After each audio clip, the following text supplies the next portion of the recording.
All right, let's talk about how eBay supports sellers like you, like me. So, my name is John. I'm a full-time eBay reseller based in Melbourne, Australia. And yesterday, I did a video about how eBay supports buyers and how eBay must support buyers. Purely because if eBay doesn't support buyers and build buyers' trust and confidence in the platform through providing a means of recourse and encouraging that, buyers aren't going to use the platform. Also established that a growing platform is great for growing sellers, because if I'm operating in a shrinking field, my chances of getting a larger slice of whatever pie I choose to take is going to go down, right? That makes sense. It's a numbers thing. But I get the emotional side of it, of how eBay, by appearing to support buyers more than sellers, can make us feel like, well, if that's the case, I'll go pick a different platform. So let's talk about that. First of all, when I think about risk and I ask myself, what's the best way to reduce my risk? Diversify. Diversification really just means instead of putting all my eggs in one basket, I put my eggs across several baskets. Ask yourself this: who deals with more risk, a buyer or a seller?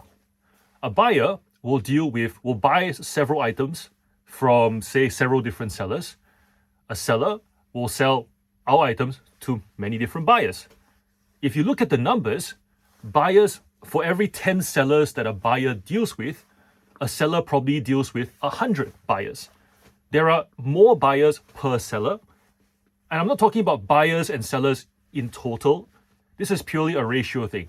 Like the number of buyers to me, one seller, who deal with me, right? My risk is spread across these number of buyers is a lot higher than the number of me buyer, number of sellers that I deal with.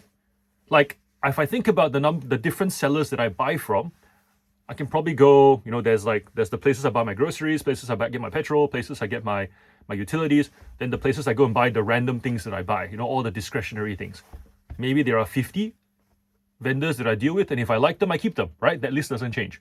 But for me as a seller, I probably have thousands and thousands of different buyers who come to me. So when I think about my risk, eBay protects buyers more than it protects sellers. I get it. I get the feeling of it. It's not proven, but I get the feeling. But I'm okay with that feeling because I feel like my risk is spread a lot wider anyways. So that's one way of looking at it. And I call it one way of looking at it because it's really a matter of perspective, right? Like, I don't know what your situation is. You may be a smaller seller, you may be a larger seller, right? Scale is such a subjective thing, and how you perceive your risk being spread is up to you. So I'll let you interpret that how you will. I'm just telling you how I guess, set myself up to operate well on the platform rather than fixate on the fact that the platform isn't good enough. Okay, so that's the first thing. The second thing is, when I think about the options that a buyer has to spend money, if a buyer doesn't want to buy an item on eBay, they can go elsewhere, right? It's pretty straightforward. All it takes is for them to wait a little bit longer and they'll find the item elsewhere. Very few items on planet Earth are so unique that only eBay sells them. That's a fact. So when I think about me as a seller, what are the trade-offs for me to take my item off eBay and put it on a different platform?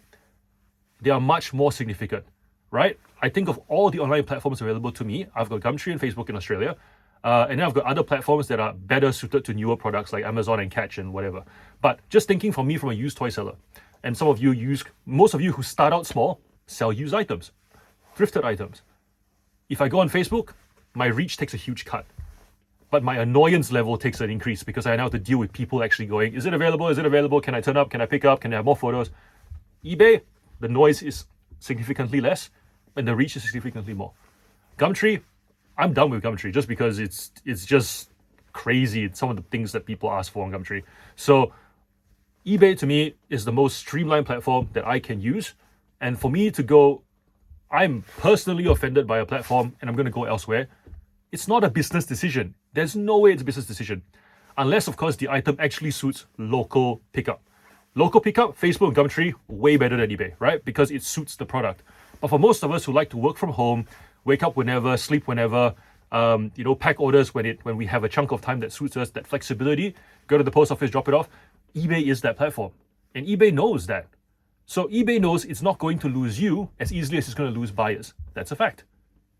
The playing field is not fair, but then at the same time, since when is anything fair? Like, since when was expecting anything to be fair a recipe for success? I mean, if you wanted things to be fair, you wouldn't play sport, because we're all different sizes, we're all different skill sets, we've all got different weight. Like, to me, fairness isn't even relevant. What is relevant, however, is what we have to work with in order to protect ourselves.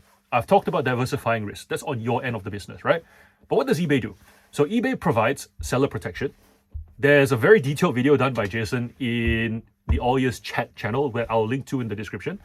But essentially, eBay's seller protection is an insurance policy, and insurance policies have terms and conditions. If you know them and apply them, the policy will act in as it's supposed to, in your favor or not, right? If simple one would be, if you ship an item that's more than $750 and you don't put signature on delivery and the item gets lost and the person says, I didn't get it, eBay doesn't cover you, purely because there's a number saying above this threshold, $750. But if it's under $750, you can still request for signature on delivery. That's still your choice as a business. If you're the kind of person who goes, $750 is high, but to me a $200 item is also high value, then request signature on delivery. Sure, you can expect the platform to protect you. The policy does protect you. But if you just want that extra bit of protection so that you're not relying on the platform to, do all that fallback for you, then just pay the extra, I think it's like $5 to get signature delivery. If $5 really affects your margin on a $200 item, then you're not buying very well. There are so many things you can do on the business side that will help you. But once again, how does eBay support us? There is seller protection. Understand the policy so that you know how you're actually covered. Maybe it will shape your perspective of how the platform supports you. But here's the thing. When people talk about eBay supporting buyers, eBay supporting sellers, they always like to compare apples and apples, which doesn't actually make sense. The option for recourse that buyers have is very much a need for buyers. It's not really a need for sellers. Like, what sellers actually need is tools to move product, an improving set of tools to move product. And as far as eBay is concerned, eBay does meet that need. The site keeps getting better. We keep getting new features. Yes, transitionary periods where they test things, and I'm big enough that I get piloted on a bunch of different things. I'll open my phone one day and the app will look different. And I have to deal with that shit for 4 weeks, and then it'll go back to the original one. There's a feedback thing. And they'll say, oh, do you like this new layout? I'll go, no, I don't. It's pretty bad. I can't click on this button, that button. And then it just feels like my feedback's not heard, right? But the point is, I am just one seller of many sellers on the platform. It doesn't change the fact that even if I'm not heard sometimes and I'm heard other times, eBay is constantly improving the platform, which meets my needs as a seller, because it means that I don't have to then go hack a whole bunch of tools on my end to match with eBay to get an item sold. For the most part, if you're a small seller to maybe someone who works in a warehouse with some staff, multi-user access, eBay, please fix that, please fix that. Apart from that, scaling up portion, if you're a small seller to someone who works with, say, one helper, eBay on its own is perfectly sufficient for you to run a six-figure successful small business. So when I think of eBay meeting a buyer's needs, the need for recourse is a not negotiable. As a seller, the need to move product with an improving set of tools and platform is the need for sellers. Those of you who sell as a hobby, who have never thought about how fast your items move, you may not see this as a real need, but I can assure you, the moment you decide that you're going to depend on reselling as an income source to provide, money for your family, to grow, to transition into retirement, that's going to be a real need, because you're going to invest your cash and see it not come back. And you're going to go, I need to come back faster. That's when you start measuring, and that's when you go, all right, this tool, promoted listings versus promoted listings advanced, I'm going to learn the difference, how it applies to me. A markdown versus coupons, does the timing make a difference for my product category? That kind of specialty knowledge that you must have when you want to grow your business, that's when you realize that, hey, eBay actually does support sellers a lot. So yeah, that to me, that evens out.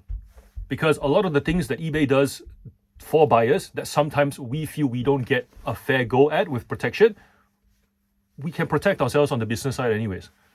And like all insurance policies, sometimes eBay will fuck up because people don't do the right thing implementing what they're supposed to implement. right? Like, forget about eBay. I mean, think about just general car insurance. How many people have filed claims and then the insurance company didn't provide enough of a payout, made the wrong call on who was right or wrong? Like, these things happen. But it doesn't change the fact that eBay is looking to support sellers because it is in their best interest for you and me to move product. And to that end, they do a great job. So yeah, eBay supports sellers as well. Thanks for taking the time to watch this video. Like and subscribe, and I'll see you